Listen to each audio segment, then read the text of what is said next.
buku ni adalah buku yang saya sekarang ada satu kesedaran. Kesedaran saya ialah kita ni kan kadang-kadang tu kita belajar bahasa Arab ni kan. Kita belajar bahasa Arab, komunikasi, i'rabnya, mubtada khabarnya, semua kita belajar.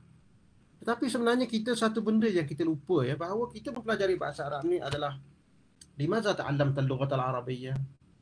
Ta'allamtu al-lughata al-arabiyyah li'annaha lughatul Quran. Kita kalau orang tanya kita limaza tadrusu al-lughata al-arabiyyah? ما الذي يجعلك تدرس اللغة العربية؟ لماذا تدرس اللغة العربية؟ الإجابة كأنها واحدة.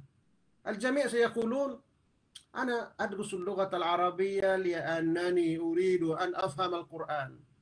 Tetapi kan, selepas 20 tahun kita belajar bahasa Arab, selepas 10 tahun belajar bahasa Arab, tapi kan kita baca Quran kan kita tak faham banyak benda. Banyak part dalam Quran kita tak faham. Banyak word dalam Quran kita tak faham. Jadi kita satu-satu kesedaran bagi kita kena kembali back to the basic ya. Back to the basic maksudnya narja' ilal asl, narja' ilal al-asl, kembali pada Quran. Sebab saya tengok kan kalau kita belajar bahasa Arab, kita boleh komunikasi, boleh apa. Tapi kadang-kadang tu kita dalam Quran, kita baca satu ayat Quran, abusan qamtarira. Ya, apa benda abusan qamtarira pula tu? Ya, contohnya. Ka'annahum apa dia ka'annahum a'jazu nakhlin khawiyah. A'jazu nakhlin khawiyah. A'jaz tu apa? Khawiyah tu apa? Jadi banyak part di dalam Quran, walaupun kita dakwa kita ni boleh bahasa Arab, tapi banyak part dalam Quran tu kita masih tak faham ya, kita masih cuai. Jadi atas kesedaran inilah kita saya fikir saya nak keluarkan buku ni dan saya akan terangkan buku ni apa dia yang ada dalam buku saya ni insya-Allah ya. Ada setengahnya dah ada buku tu kan, ada setengahnya dah ada. Buku yang tak ada lagi tu nanti saya tunjukkan dia punya link untuk nak beli kat Shopee. Ada Ramadan punya promosi ya, ada saya orang tolong jualkan ya. Dia tolong jualkan dan dibuat promosi Ramadan dan boleh dapatkan nanti buku-buku tu insya-Allah. Okey, satu itu pertama. Yang kedua ya, kita tengok kan orang belajar bahasa Arab di Malaysia ni ya. Orang belajar bahasa Arab di Malaysia ni sebenarnya bila saya dah graduate tahun 90 tahun 2000 saya graduate daripada UAE kan. Jadi saya ni banyak dijemput untuk mengajar di kelas-kelas bahasa Arab, public courses dia panggil. Public courses ni ialah kelas-kelas awam ya. Masa tu bahasa Arab mendapat sambutan yang begitu menggalakkan pada tahun 2000 dia, tahun 2020 tahun lepas. Tahun 2000, tahun 2010 tu itu di antara masa yang bahasa Arab meletup masa tu. Dan sebab di antara puncanya ialah masa tu Perdana Menteri kita dia mewajibkan setiap muslim mempelajari bahasa Arab. Ala kulli talibin muslim an yadrusa al-lughata al-arabiyyah fi kulli marahil dirasatih. Yani yadrus fi al-ibtidaiyah wa yadrus fi al-thanawiyyah. Yani bahasa Arab seolah-olahnya bahasa Arab masa tu berkembang, memang semua sekolah rendah, sekolah menengah, tadika pun mesti ada bahasa Arab masa tu dah. Dan masa tu juga diperkenalkan program Chekhov, tak ada program Chekhov, tahu kan? Jadi bahasa Arab berkembang. Jadi mak bapak masa tu, mak bapak dan sebagainya, dia orang nak belajar bahasa Arab sebab dia anak dia belajar bahasa Arab. Jadi dia orang nak pastikan dia orang boleh ajar anak dia orang. Dan bahasa Arab ni mendapat sambutan begitu menggalakkan. Itu kita buat kelas untuk orang-orang dewasa datang belajar kita. Tapi kan, saya perhati ya, kelas yang saya buat dekat UAE, saya anjurkan, dan kelas-kelas yang saya buat dekat masjid, ada masjid kan. Kelas dia orang ni kan, kita ajar bahasa Arab, komunikasi dan sebagainya kan. Dia orang tak kekal lama lah belajar bahasa Arab kita. Tak tahu kenapa. Saya pun tak tahu. Daripada 40 orang kan. Sebulan, start kelas lepas sebulan tu dah tinggal 30 orang. Lepas 2 bulan, tinggal 4 orang. Lalah kali tutup je kelas tu. Kakak masih tutup je. Asyik tutup buka, tak tahulah. Rupanya baru saya tahu ni apa ya. Tahu saya tahu sebenarnya. Sebenarnya kan, rahsia satu je. Apabila saya buat satu kelas, saya buat dekat masjid di Kuala Lumpur, Masjid Tiwangsa kan. Saya kata saya tak nak buat lah kelas yang macam saya buat dulu. Saya buat dulu kan, kelas untuk bahasa Arab bercakap, bahasa Arab untuk berkomunikasi kan. Tetapi pelajarnya daripada 40 orang tu akhirnya tinggal 20 orang. Lepas tu 2-3 bulan lepas tu tutup kelas tu. Lepas tu saya cuba satu metod baru, iaitu saya buat saya tumpukan kepada Al-Quran Karim. Saya tumpukan kepada ayat Al-Quran, saya tumpukan vocabulary dalam Quran. Barulah kelas bahasa Arab public ataupun untuk orang dewasa ni mendapat sambutan. Sampai hari ni dah 5 tahun dah saya buat kelas tu, dan kelas tu masih berjalan. Kerana apa? Kerana pelajar-pelajar yang saya ajar tu merasakan bahawa bahasa Arab yang mereka kehendaki itu adalah bahasa Arab yang saya ajar sekarang.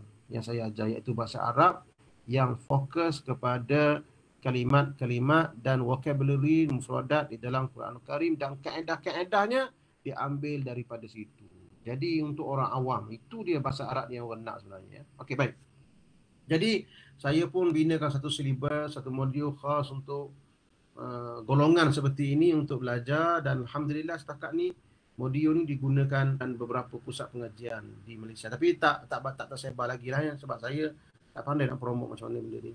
Tak pandai nak promote. Tapi insya-Allah lah minta adik-adik kita semua ni ya, insya-Allah kalau dah dapat apa yang saya ajar ni, apa yang patut kita beri ni, ajar nanti insya-Allah dah graduate nanti, kalau lambat dapat kerja bolehlah buka-buka kelas, kelas-kelas kat masjid atau buka kelas tuition, ajar asas dan basic. Senang aja. Kalau saya ingat kalau orang dah belajar bahasa Arab tu boleh je ikut saya punya buku atau teknik ni, senang aja. Senang aja. Semua saya bagi tahu sikit je bendanya ni apa yang perlu diberitahu.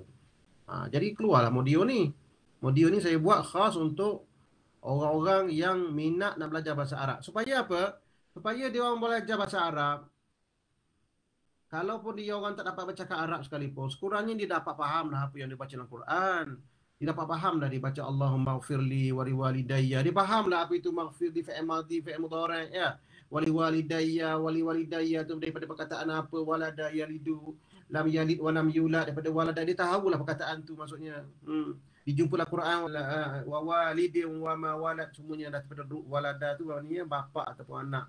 Tu kita nak baca yang tu je. Sekurangnya dia baca Quran dia faham. Kita nak yang tu je. Tak boleh cakap pun tak apa. Yang pentingnya anda baca Quran, anda faham. Anda baca doa sikit, tahu apa yang kita sebut tu. Ya. Itu sekurang-kurangnya. Kalau kita bagi bahasa komunikasi, kadang tu dia orang tak dapat cakap Arab, dia dah berhenti lah setengah jalan. Lepas tu apa pun tak dapat. Quran pun tak dapat, cakap Arab pun tak dapat. Jadi kita nak supaya kalau dia tak dapat dua-dua tu, dapat Al-Quran dah lah. Itu adalah al-hadaf al-awwal fi ta'allum al-lughat al-arabiyyah. So keluarlah modul yang saya buat ni. Okey, apa dia di sebalik modul ni apa sebenarnya kita nak bagi tahu? Satu je. Kita kadang-kadang kita pelajar bahasa Arab ataupun kita ni guru bahasa Arab, kalau jadi cikgu ni guru bahasa Arab, sekarang ni pelajar bahasa Arab. Kadang-kadang tu kita tak tahu kan apa yang perlu. Apabila orang minta kita, boleh ajar saya bahasa Arab? Boleh tak ajar saya bahasa Arab? Kita akan terfikir satu benda ya. Nak ajar apa ya? Nak pakai buku apa ya? Kita akan fikir benda tu. Mesti gitu. Kalau pelajar saya apabila graduate daripada UIA, apabila ada orang minta dia belum dapat posting mana-mana, kerja pun tak dapat lagi. So ada orang minta dia, hantar daripada Kesemua Lughah Arabiah daripada bahasa Arab ya. Boleh ajar tak? Satu guru makcik-makcik dan pakcik-pakcik nak belajar bahasa Arab sangat dia orang ni. Terfikir kejap. Nak ajar apa ya? Apa buku yang patut digunakan? Apakah buku yang bagus untuk digunakan? Jadi benda ni masih bertanya-tanya dalam minda kita. Jadi lepas ni insya-Allah saya nak perkenalkan modul saya ni. Kalau rasa okey boleh gunakan insya-Allah. Basically apa yang kita nak bagi tahu di dalam modul ataupun kata hadam kata apa dia terasa Al-Quran ni ialah kita nak bagi asas bahasa Arab yang betul-betul asas yang pelajar kita perlu. Asas betul-betul yang diperlu oleh pelajar kita. Zakwan? Yes, Ustaz. Rekod tak? Ada, Ustaz. Ada di save di FB Live. Okey, alhamdulillah ya. Kalau rekod lah ya. Tak apa, kita nanti kita sebarkan nanti ya. Sekarang ni, okey baik. Apabila orang minta kita mengajar bahasa Arab kan, kita kadang terfikir nak guna apa, nak guna teknik apa, nak guna buku apa kan. Jadi saya dah sediakan benda ni, jadi tengok macam apa yang perlu kita buat. Jadi apa yang saya bagi dalam buku teknik bahasa Arab ialah asas-asas yang perlu dikuasai oleh pelajar-pelajar yang belajar bahasa Arab dan guru-guru. Asas yang perlu, maknanya asas yang sangat perlu, yang tak boleh kita lewat-lewatkan dan tak boleh kita lambatkan. Kita mesti bagi asas ni kepada pelajar kita. Dan saya namakan asas dia ni ialah asas kata dasar, sebab kita based on the root. Kita basekan ilmu kita tu daripada root Al-Quran. Root ni maksudnya kata dasar dia, kata akar dia. Kita base kat situ. Dan kita bina kaedah sebanyak 20 kaedah berdasarkan ru itu. Jadi kita kadang-kadang tu kita nak bagi kepada pelajar kita tu ataupun orang nak belajar bahasa Arab, kita tak tahu nak bagi apa dulu. Ada orang setengahnya buka terus-terus i'rab. Dah lah baru orang baru belajar bahasa Arab. Terus bagi i'rab teruslah marfu', mansub, majrur, majzum. Ya Allah, pening dia. Sebab apa? Sebab apa pening? Lepas tu dia berhenti. Lepas tu kita apabila berhenti kita salahkan dia. Allah. Tepatnya apa nama ni, putus asa belajar bahasa Arab. Kita marah kat dia pula. Bukan dia tak minat, dia minat tapi dia nampak macam serabut, macam tak ada, tidak ada satu, dia tak faham, dia tak konsep tu. Konsep i'rab ni hanya ada di dalam bahasa Arab saja. Tidak ada di dalam bahasa lain macam Melayu atau bahasa ini, tak ada konsep i'rab. I'rab ni hanya ada daripada bahasa Arab saja. Perubahan akhir. Makna tak berubah, cuma berubah akhir saja mengikut kedudukan dalam ayat. Jadi orang tak faham dia punya kaedah i'rab tu apa. Jadi kita terus bagi i'rab. Jadi orang start dari situ lah. Pening orang jam kat situ kejap. Ya, buat nandang kita. Jadi orang berhenti bahasa Arab, orang berhenti bahasa Arab, dan bukan orang berhenti, orang susah bahasa Arab, tak nak belajar lagi. Tapi yang masalah kita lah sebab kita salawi. Ya, salawi ubat. Orang sakit kepala, orang sakit perut, kita bagi Panado. Tak kena lah, Panado tu untuk demam apa, sakit perut boleh. Ya. Kena bagi Ino. Ataupun bagi ubat yang kena lah. Jadi kita tak kena ubat. Orang nak belajar bahasa Arab, kita bagi i'rab tu. Pening lah kepala orang. Sebab i'rab ni tidak ada dalam bahasa lain, hanya ada di dalam bahasa Arab saja, Al-Quran saja. So kita bagi i'rab. Jadi saya bertemulah satu kaedah, iaitu namanya kita bina asas tu daripada root, back to the root, back to the basic. So macam ni kaedahnya. Basic yang pertama kita nak tahu ialah bahawa ini dia, bahawa ni buku dia, bahawa bab pertama kita ajak pelajar kita mendasari kata dasar. Apa yang saya maksudkan dengan kata dasar tu? Okey. Kata dasar macam ni ya. Bahasa Al-Quran ini dia sebenarnya dia ada jizr, dia ada juzur, dia ada umbi dia. Kalau kita dapat menguasai umbi dia atau akar dia, kita akan dapat menguasai pokok tu. So umbi dia kita kena kuasai. Biasanya dalam bahasa Arab ni setiap perkataan, kita katakan 90% daripada perkataan Arab ni dia akan ada root dia. Dia akan ada root. Root ni maksudnya dia akan ada kata dasar dia. Daripada kata dasar tu lah keluar pokok-pokok ataupun keluar anak-anak dia atau dah-dahan dia. Tapi dari akar dia tu dipanggil jizrul kalimah, iaitu kata dasar ataupun kata akar yang kita nak terjemah kat sini. Dia induk kepada perkataan lain. Jadi saya nak ajak pelajar kita ni belajar dulu the root system dia tu. Macam mana kita nak faham sistem tu. Kita ajar pada student kita bahawa setiap perkataan Arab ini, setiap perkataan ini mempunyai root. Okey, root ni macam ni ya. Okey, contohnya kita katakan rahima, ra ha dan mim. Ra ha dan mim. Ra ha dan mim ni lahir daripada perkataan ini, keluar Ar-Rahman, Ar-Rahim, Rahmah, Irham, Arham, Irahim, Yarham, Marhamah. Ini semua daripada Al-Quran Karim. Semuanya datang daripada kata dasar Ra, Ha dan Mim. Ra, Ha dan Mim. Dan perlu kita sebut secara berasingan. Ra, Ha dan Mim. Jangan sebut Rahama ataupun Rahimah. Bila kita sebut Rahimah, dia sudah membentuk perkataan. Dia belum jadi perkataan lagi. Dia belum jadi perkataan lagi. Dia masih lagi dalam bentuk apa? Root. Dalam bentuk raw material. Raw. Dalam bentuk, kalau kita buat kuih tu kan, dia masuk dalam, kita tengah uli. Kita tengah apa? Tengah gandung lagi dalam bentuk, dia punya ramuan lagi. Masuk dalam gandung lagi, gula sikit. Itu. Tak ada perkataan. Kalau kita kata rahimah, dia dah jadi perkataan dah. Dah jadi kuih dah, boleh makan dah. Kita tak nak jadi kuih lagi, kita nak dalam bentuk ni. Lepas ni kita nak ajar macam mana nak uli dia, macam mana nak goreng dia sampai jadi jepuk-jepuk. Tahu jepuk-jepuk? Orang Terengganu panggil jepuk. Tak?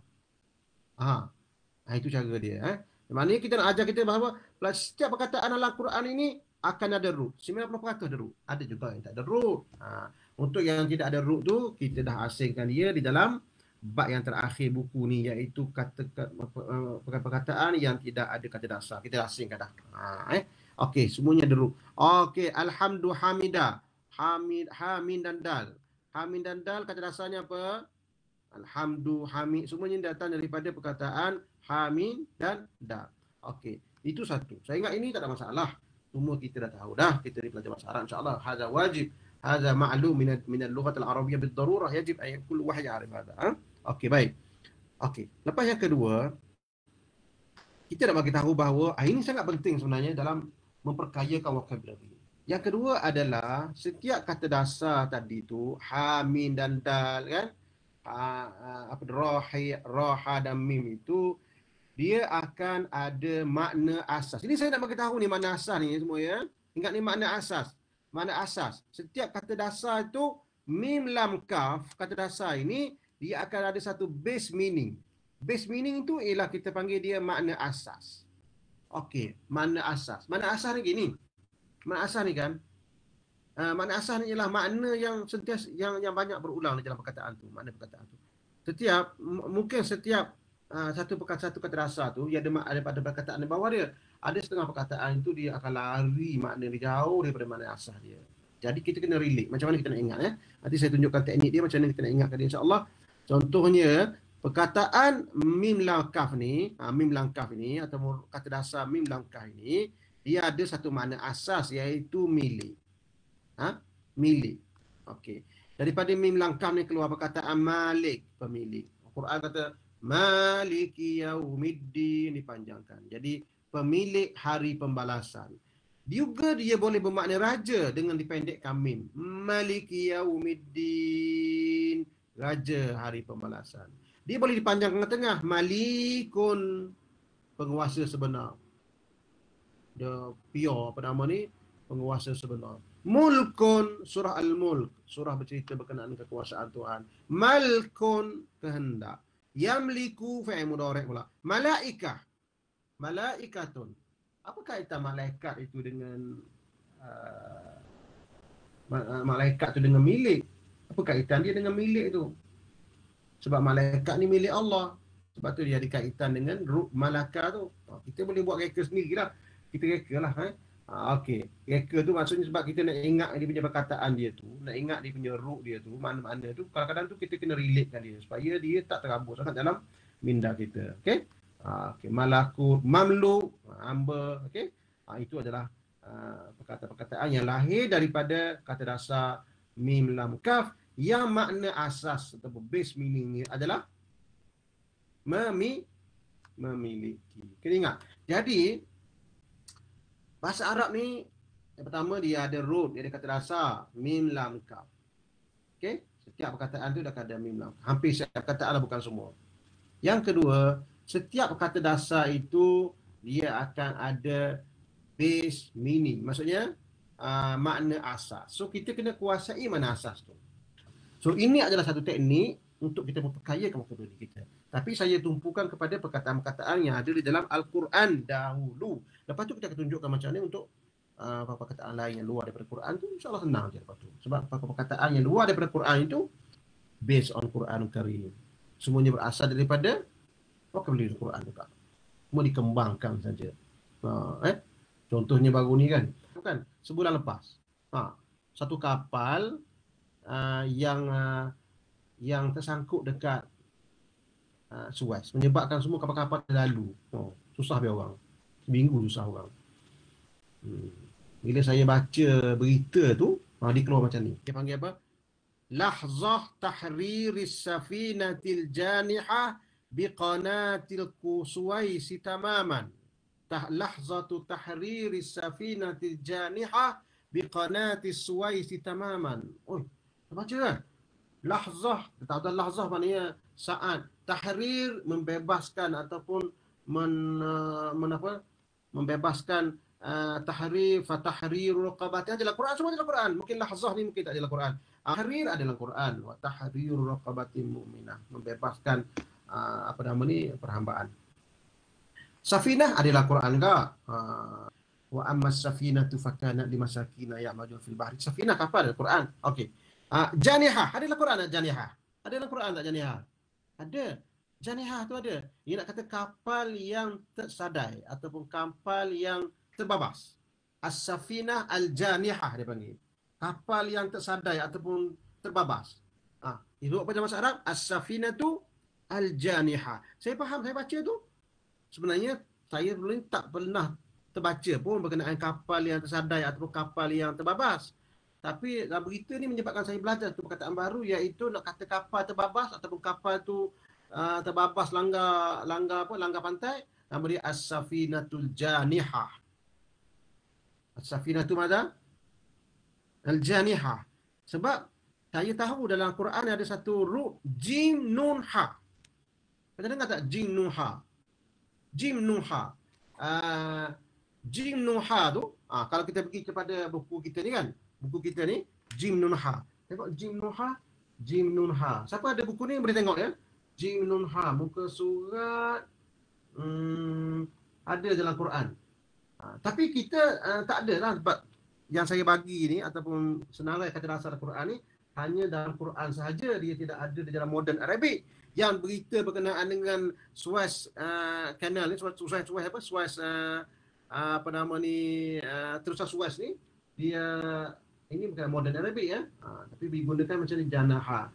Jinunha. Mana jinunha? Jinunha muka surat 86. Tengok ya.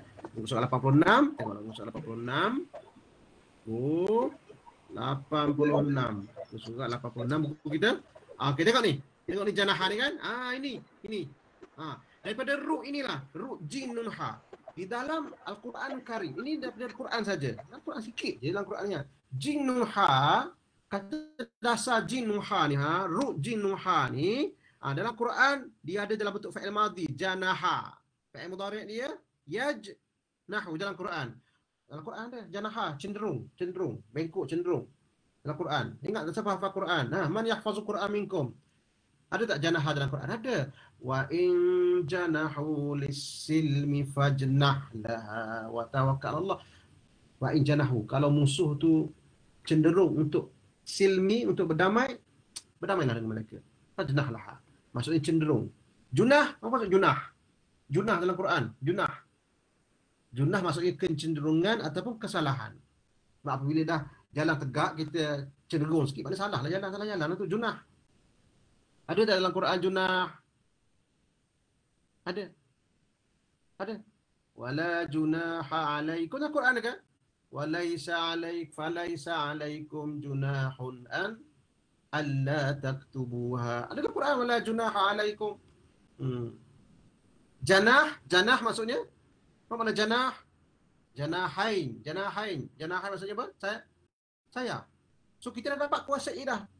Seperti kita pegang dia, ru jim nun ha. Kalau kita jumpa dalam Quran, ru jim nun ha, dia makna dia apa? Makna ru dia, base dia apa? Makna asah dia apa? Makna asahnya ialah cenderung, belok. Jadi kalau kita jumpa dalam modern Arabic contohnya kan, tahriru lahzatu tahriris safinatil janihah. Kapal yang janihah. Kapal yang apa? Kapal yang cenderung, salah. Maknanya kapal yang tersalah jalan lah, masuk jalan lain. Kapal yang terbabas. Faham tu? Daripada ini kata, jadi kalau kita dapat kuasai root dalam Quran itu, saya ingat bahasa Arab tak ada masalah lah. Kalau kita tak tahu maknanya pun kita boleh guessing. Kalau guessing itu maksudnya kita ramalkan, takhmin. Boleh takhmin je. Boleh insya-Allah. Itulah saya ingat kan, kalau kita betul-betul kan menguasai root di dalam bahasa Al-Quran atau bahasa kitab Al-Quran ni, saya ingat kita bahasa Arab tak ada masalah lah.